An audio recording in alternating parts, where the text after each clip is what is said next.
बिस्मिल्लाहिर्रहमानिर्रहीम। Welcome back to part B lecture. Previous lecture में part A में हमने asexual reproduction in yeast पढ़ा और इस पार्ट बी में हम सेक्सुअल रिप्रोडक्शन इन यीस्ट पर ही बात करेंगे। और प्रीवियस सेक्शन में एक चीज़ जो है वो मुझसे रह गई, वो ये है, मैंने वहाँ पे आप लोगों को बडिंग और फिजन समझाया था। बाज ऐसे फंजाई यीस्ट की एक ऐसा स्पीशीज भी होते हैं जिसमें एट अ टाइम बडिंग भी होते हैं और बडिंग के साथ साथ उसमें फिजन्स भी होते हैं। तो अगर किसी भी यीस्ट में ये दोनों अमल एक साथ हो रहे हैं तो इसको जो है हम होलोबियल यीस्ट कहते हैं। ठीक है, ये आप लोग लाजमी नोट करें, जो कि पार्ट ए में ये मुझसे रह गया था। अब हम बात करेंगे पार्ट बी पे, सेक्सुअल रिप्रोडक्शन इन यीस्ट के ऊपर जो है वो हम बात करेंगे। अच्छा, जो सेक्सुअल रिप्रोडक्शन इन यीस्ट है इसमें दो तरह के हमारे पास हम यूज करते हैं। एक हमारे पास है होमोथेलिक हुआ, ठीक है, होमोथेलिक लफ्ज यूज करते हैं।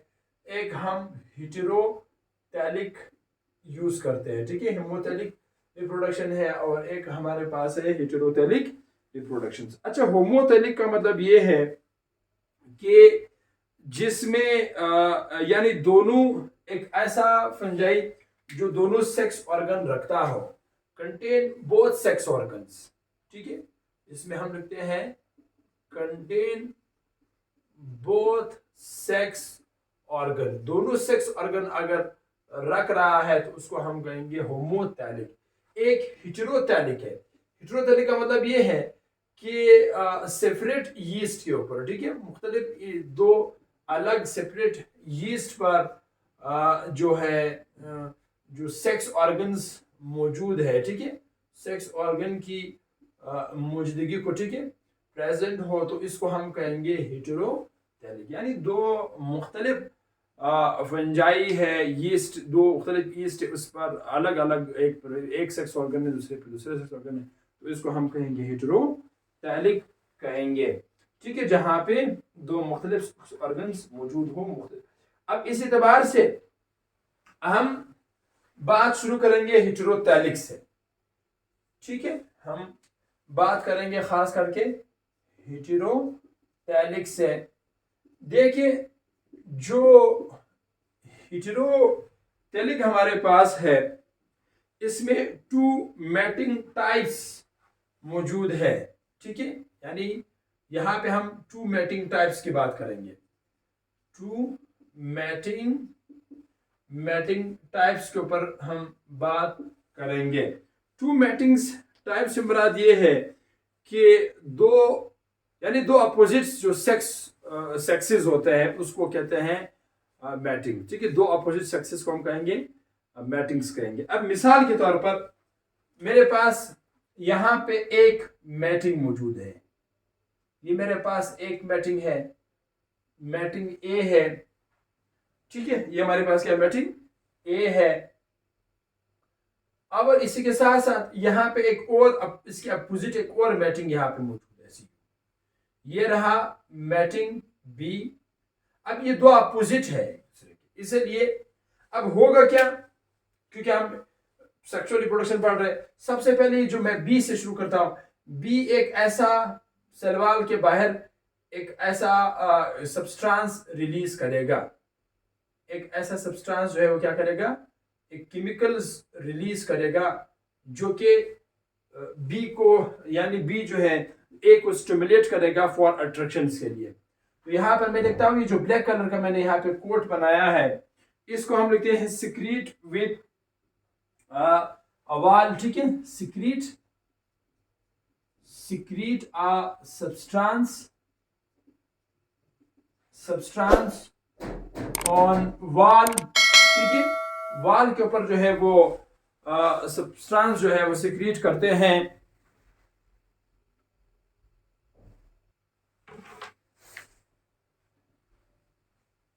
तो यहां पर ये क्या करते हैं, एक वाल सिक्रीट करते हैं, यानी इस वाल पे एक सब्सटेंस सिक्रीट करते हैं। इस सब्सटेंस का क्या है, एंड दैट सब्सटेंस अट्रैक्ट, ये क्या करते हैं, ये अट्रैक्ट करते हैं, attract the opposite mates, attract the opposite mates, ठीक है। ये अपोजिट मेट्स को अपनी तरफ क्या करते हैं, अट्रैक्ट करते हैं। यानी ये जो बी है, ये जो सब्सटेंस है, अब ये ए को अपनी तरफ क्या करेगा, अट्रैक्ट करेगा। जैसे ही ये अपनी तरफ अट्रैक्ट करेगा तो इनका जो अपना साइटोप्लाज्म है, यानी प्लाज्मोगेमी, प्लाज्मोगेमी हुआ, प्लाज्मोगेमी के साथ साथ दूसरे नंबर पे है कैरियोगेमी, ठीक है। सेकंड हमारे पास क्या है, कैरियोगेमी। अब यहां पर जब ये दो सेल्स आपस में कंबाइन होते हैं तो इनका न्यूक्लियस भी एक दूसरे के साथ डिफ्यूज हो जाते हैं और साइटोप्लाज्म भी एट अ टाइम दोनों क्या हो जाते हैं, डिफ्यूज हो जाते हैं। मैं जरा यहाँ पे ये सेल दोबारा बनाता हूं। यहाँ पे ये सेल है, ठीक है। इस सेल में यहाँ पर इसमें इनका जो न्यूक्लियस है, ठीक है, एक में दो अलग पेन से इसको हाईलाइट करता हूं। एक ब्लैक कलर से एक अपोजिट मैटिंग में से एक ये ए का न्यूक्लियस है, ठीक है। दूसरा मैं रेड कलर से यहाँ पे दूसरा न्यूक्लियस यहाँ पे मेंशन करता हूँ, क्योंकि ये दोनों एक दूसरे में अभी फ्यूज्ड हो चुके हैं। तो इसका न्यूक्लियस यहाँ इन साइड की तरफ आ गया है, ठीक है। जैसे इन साइड की तरफ आ गया, अब ये दो अलग हमारे पास हो गए, ठीक है। अब इसमें सबसे पहले क्या होगा कि नेक्स्ट फेज में क्या होगा कि इनका ये जो न्यूक्लियस है, ये न्यूक्लियस दोनों आपस में कंबाइन होंगे। अब एक न्यूक्लियस ये है, एक न्यूक्लियस ये है, ये दोनों एक दूसरे के साथ यानी एक दूसरे में ये डिफ्यूज हो जाएंगे, ठीक है। जैसे ये डिफ्यूज हो जाएंगे या फ्यूज्ड हो जाएंगे, जैसे फ्यूज्ड हो जाएंगे, फ्यूज होने के बाद एक डिप्लॉइड जाइगोट बनेगा, ठीक है। एक डिप्लॉइड जाइगोट यहां पर बनेगा। मैं जरा यहां बनाता हूं, ये इस सेल में ऊपर बनाता हूं। यहाँ पे ये यही सेल है, ठीक है। अब इस सेल में ये दोनों आपस में कंबाइन हो गए।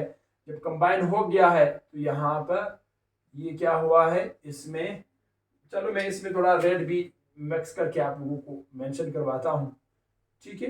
ये देखो एक डिप्लॉइड जाइगोट यहाँ पे बन गया है ऐसे, ठीक है। ये दोनों हमारे पास क्या हुआ, आपस में कंबाइन हो गए। यहाँ पर हरगिज मतलब स्पर्म और ओवा नहीं है, ठीक है। ये दो हमारे पास न्यूक्लियस एक दूसरे में फ्यूज्ड हो गए, तो यहाँ पर जाइगोट बन गया है, ठीक है। जाइगोट इज फॉर्म, ठीक है, जाइगोट इज फॉर्म।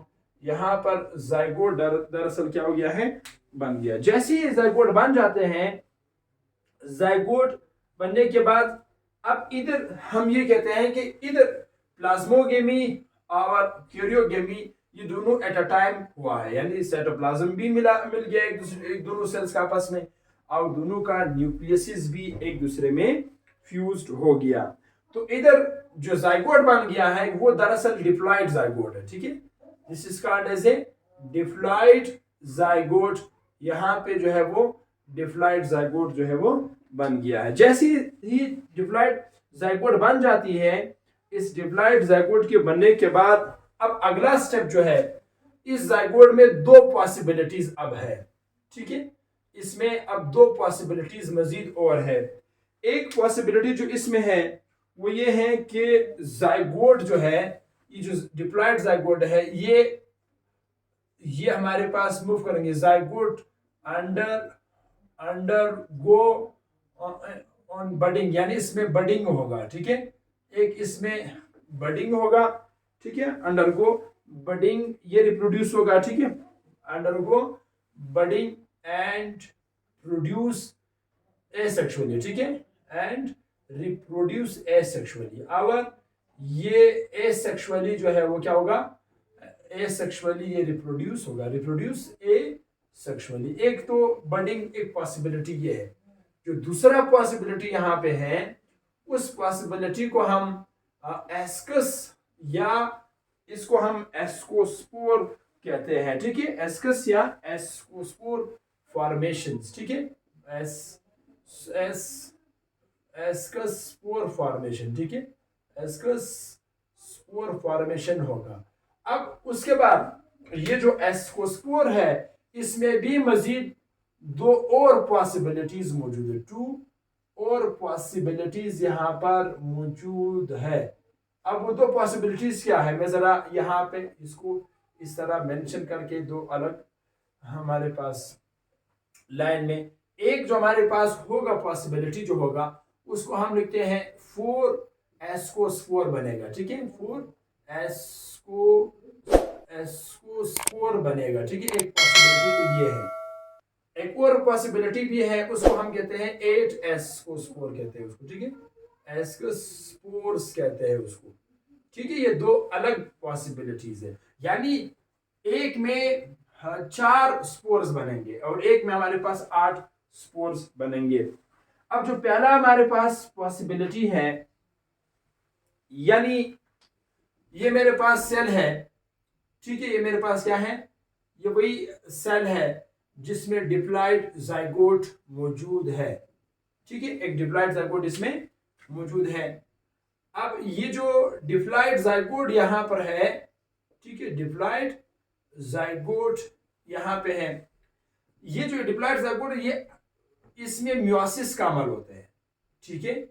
इसमें जैसे ही मियोसिस का अमल हो जाता है तो उस मियोसिस के अमल में यहाँ पे 4 एस्कोस्पोर्स प्रोड्यूस हो जाते हैं। अब वो 4 के 4 वो जो एस्कोस्पोर है वो दरअसल हेप्लॉइड होते हैं। मैं जरा यहाँ पे इस तरह मेंशन करता हूं, इसमें देखो ये एक एस्कोस्पोर हो गया प्यारे स्टूडेंट्स, ठीक है, यहाँ पे एक और एस्कोस्पोर हो गया, एक और ऐसे एस्कोस्पोर हो गया, एक हमारे पास और एस्कोस्पोर हो गया। अब इसका ये जो बाहर वाला वाल है ना, इसको कहते हैं एस्कस कहते हैं, ठीक है, इसको क्या कहते हैं, that is called as ascus. एक ये ब्लैक कलर का जो है इसको हम कहते हैं एस्कोस्पोर कहते हैं, ठीक है, ठीक है, एस्कोस्पोर कहते हैं, ठीक है, एस्कोस्पोर हो गया, ठीक है, यहाँ पे इसको CO कर दो, इसको स्पोर्स हो गया, ठीक है, ये मुझसे थोड़ी सी गलती हुई, that was called as ascospores कहते हैं। अब जैसे ये एस्कोस्पोर यहाँ पर प्रोड्यूस हुआ है, अब यहाँ पर ये जो एस्कोस्पोर है ये असल में हेप्लॉइड है, तो हम यहाँ पे लिखते हैं 4 हेप्लॉइड एस्कोस्पोर्स आर प्रोड्यूस, ठीक है, 4 हेप्लॉइड एस्कोस्पोर्स आर प्रोड्यूस, ठीक है, ये यहाँ पे पैदा हो चुके हैं। अब अगला हमारे पास दूसरा है जिसमें 8 एस्कोस्पोर जो है वो प्रोड्यूस होते हैं। मैं जरा इसकी भी थोड़ा सा यहाँ पे जगह कम है, मैं इसको इसके करीब थोड़ा सा करता गया लाइनिंग, ठीक है। दूसरा हमारे पास है 8 एस्कोस्पोर का रिप्रोड्यूस होना, यही सेल है, मैं यहाँ भी ड्रा करता हूँ, सेंटर में यहाँ पे वही डिप्लॉइड जो न्यूक्लियस है वो न्यूक्लियस इनसाइड की तरफ यहाँ पे मौजूद है। अब इसमें सबसे पहले माइटोसिस का अमल होगा, ठीक है, यहाँ पे माइटोसिस का जो है वो अमल इसमें होगा। जैसे ही इसमें माइटोसिस का अमल होता है तो यहाँ पे 2 सेल जो है वो बन जाते हैं, यानी 2 हेप्लॉइड यानी डिप्लॉइड सेल जो है वो यहाँ पे बन जाते हैं। ये एक रहा, ठीक है, ये हमारे पास रहा दूसरा। तो हम यहाँ पे लिखते हैं कि हेयर हमारे पास क्या है, 2 एस्कोस्पोर्स आर प्रोड्यूस। ये देखो ये 2 एस्कोस्पोर्स यहाँ पे पैदा हुआ है, this is called as 2 ascospores are produce, ठीक है, 2 एस्कोस्पोर्स यहाँ पे पैदा हो चुके हैं। फिर जब इसमें मजीद माइटोसिस का अमल होता है, ठीक है, मजीद अगर इसमें आप जाएंगे, इसमें माइटोसिस का अमल होगा तब इसमें 4 इस तरह प्रोड्यूस होगा, ठीक है, 4 एस्कोस्पोर्स प्रोड्यूस होंगे। ये रहा, ये एक रहा 1, ये रहा 2, ये रहा 3, ये रहा 4, ठीक है, इस तरह 4 एस्कोस्पोर्स दे आर प्रोड्यूस, ठीक है। अब न्यूक्लाई हमारे पास यहाँ पे प्रोड्यूस हुआ है, अब ये 4 हमारे पास यहाँ पे प्रोड्यूस हुआ, तो मैं लिखता हूं 4 एस्कोस्पोर्स आर प्रोड्यूस, ठीक है, 4 एस्कोस्पोर्स जो है वो यहाँ पे प्रोड्यूस हुआ है। अब इसमें जब मजीद और माइटोसिस का अमल होगा, ठीक है, मजीद जब इसमें मोर माइटोसिस का अमल होगा तो इधर मैं जरा यहाँ पे बनाता हूँ, ठीक है, इधर इसको थोड़ा सा मैं इस तरह इस मैनर में लिखता हूँ। अब इसमें जब मजीद होगा 4 में तो ये मजीद इसमें 8 एस्कोस्पोर्स यहाँ पे क्या होगा, प्रोड्यूस होगा। That is called as a 1, this is called as a 2, ये दूसरा रहा, ये रहा तीसरा, ये रहा चौथा, ये रहा पांचवा, ये रहा छठा, ये रहा सातवां, ये रहा आठवां, ठीक है। ये 8 एस्कोस्पोर्स यहाँ पर क्या हुआ है, प्रोड्यूस हुआ है। अच्छा, ये जो 8 एस्कोस्पोर है, देखो 1 2 3 4 5 6 7 8। अब यहां पर हम लिखते हैं 8 एस्कोस्पोर्स आर प्रोड्यूस, ठीक है। यहाँ पे क्या लिखा है हम, 8 एस्कोस्पोर्स आर प्रोड्यूस, ठीक है, एस्कोस्पोर्स आर प्रोड्यूस। यहाँ पे 8 एस्कोस्पोर जो है वो प्रोड्यूस हुआ है। अब ये इसका जो बाहर वाला लेयर है इसको हम कहते हैं एस्कस कहते हैं, this is called as ascus. अब यहां पर जो है ये जो 8 एस्कोस्पोर्स यहाँ पे है, ये 8 एस्कोस्पोर्स दरअसल डिफ्लाइड जो हमारे पास एस्कोस्पोर्स है, ठीक है, this is called as a डिफ्लाइड एस्कोस्पोर्स, ठीक है, this is called as a डिफ्लाइड एस्कोस्पोर्स। मैं यहाँ लिखता हूँ डिफ्लाइड एस्कोस्पोर्स इसको कहते हैं। तो ये रहा आज का हमारा लेक्चर जहाँ पे हमने सेक्सुअल रिप्रोडक्शंस यीस्ट में कैसे होता है और एस्कोस्पोर्स क्या है, एस्कस क्या है, माइटोसिस का मेयोसिस का अमल होगा तो 4 हैप्लॉइड एस्कोस्पोर्स प्रोड्यूस होगा। अगर उसमें माइटोसिस का अमल होगा तो एंड में जो रिजल्ट निकल आएगा उसमें टोटल 8 एस्कोस्पोर्स प्रोड्यूस होगा और वो 8 एस्कोस्पोर जो होगा वो भी डिफ्लाइड फॉर्म में होगा, ठीक है। तो ये रहा आज का हमारा लेक्चर। आई होप आप लोग इसको नोट करें, ठीक है, और कि आपको ये लेक्चर जो है वो अच्छे से समझ में आया होगा। काइंडली चैनल को वॉच करें, सब्सक्राइब करें और इसी के साथ साथ हमें सपोर्ट कीजिए।